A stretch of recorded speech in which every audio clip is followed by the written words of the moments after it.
नमस्कार, भारत एक्सप्रेस देख रहे हैं आप। आपके साथ मैं हूं उज्जवल मिश्रा। केंद्रीय औषधि मानक नियंत्रण संगठन यानी CDSCO ने हाल ही में दवाइयों का क्वालिटी टेस्ट किया, जिसपे 53 दवाओं को खराब श्रेणी में यानी इस लिस्ट में फेल कर दिया गया। इस लिस्ट में शामिल दवाओं में BP, डायबिटीज, एसिड रिफ्लक्स और विटामिन की कुछ दवाइयां शामिल हैं। CDSCO ने जिन दवाओं को फेल किया है उसमें बुखार उतारने वाली paracetamol, pain killer, diclofenac, anti fungal medicine, fluconazole जैसी देश की कई बड़ी फार्मास्यूटिकल्स कंपनियां की दवाएं शामिल हैं। ये सभी दवाएं मेडिकल टेस्ट में फेल हो गई और इनको सेहत के लिए नुकसानदायक भी बताया गया है। हालांकि इस लिस्ट में 53 दवाओं को खराब श्रेणी में यानी फेल करार दिया गया, लेकिन अभी 48 दवाओं का ही नाम सामने आया है। इसके अलावा जो अन्य दवाएं हैं उनमें पेंटोसिड टैबलेट भी है। इस लिस्ट में शामिल कुछ ऐसी दवाएं भी हैं जिनका इस्तेमाल काफी समय से होता रहा है और बीते सालों में इनकी खपत भी ज्यादा बढ़ी है। दवाई तो कोई भी हो सकती है कि वो गुणवत्ता की जांच पे खरी ना उतरे। ऐसा नहीं है कि बुखार की दवाई है तो वो जरूरी गुणवत्ता की जांच पे खरी उतरेगी।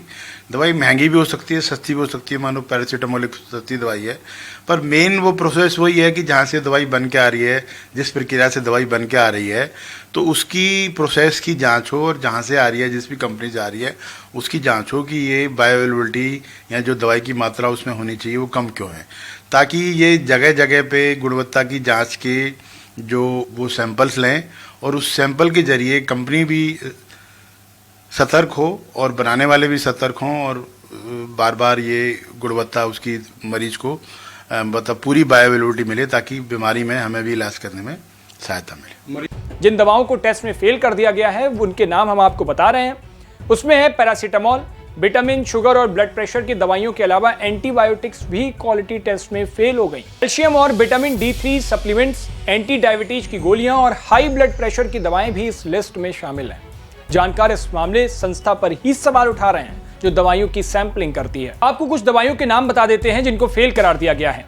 एमोक्सिसिलिन और potassium clavulanate tablet, IP Calvam 25, amoxicillin और potassium clavulanate tablet, Maxclav 625, calcium और vitamin D3 tablet, IP Shelcal 500 Shelcal, metformin hydrochloride sustained release tablet, IP Glycimet SR, metformin hydrochloride sustained release tablet, IP Rifmin 550, पेंडी paracetamol tablet, मिलीग्रामोन्टेर LC kit compound sodium lactate injection, IP fexofenadine hydrochloride tablet, IP 120 mg, fexofenadine hydrochloride tablet, लेक्सनॉम solution heparin sodium injection, Buflam forte suspension, सोपेडोम XP 50 dry suspension, potassium clavulanate रोल्ड गॉल्स, nimesulide phenylephrine hydrochloride और लेवोसिट्रिजन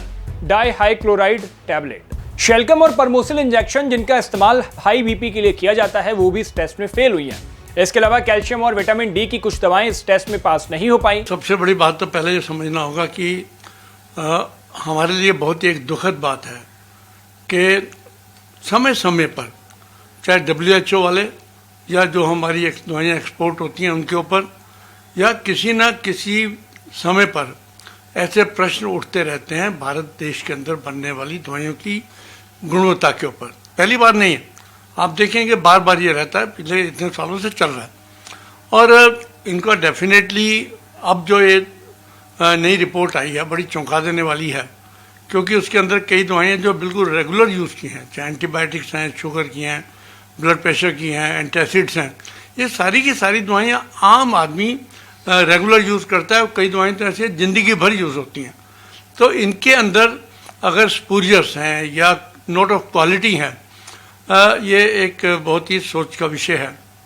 जैसे कि आपने कहा कि क्या करना चाहिए, बेसिकली जो हमारी ड्रग अथॉरिटीज़ हैं, केंद्र सरकार ने आदेश जारी करते हुए बताया कि glucoamylase, pectinase, amylase, protease alpha, galactosidase, cellulase, lipase, bromelain जैसी इन दवाओं का इस्तेमाल करने से खतरा हो सकता है। आपको बता दें कि जो दवाएं फेल की गई हैं उनमें हेयर ट्रीटमेंट के लिए एंटी पैरासिटिक दवाएं भी शामिल हैं। पैरासीटामोल, BP समेत 50 से ज्यादा मेडिसिन क्वालिटी टेस्ट में फेल हो रही हैं। क्या आप भी नकली दवाइयां ले रहे हैं? ऐसे पहचान में कौन कौन सी दवाइयां क्वालिटी टेस्ट में फेल हुई हैं। तो इस पूरी रिपोर्ट पर आपकी क्या राय है? क्या आप भी अभी तक इनमें से ऐसी कोई दवाइयां ले रहे थे जो क्वालिटी टेस्ट में फेल हो गई हैं? तो हमें कमेंट बॉक्स में जरूर बताएं। और क्या आपको भी लगता है इस रिपोर्ट पर आपकी क्या राय है? हमें कमेंट बॉक्स में वो भी लिखें। देश और दुनिया की बाकी ऐसी तमाम खबरों के लिए देखते रहिए भारत एक्सप्रेस। शुक्रिया।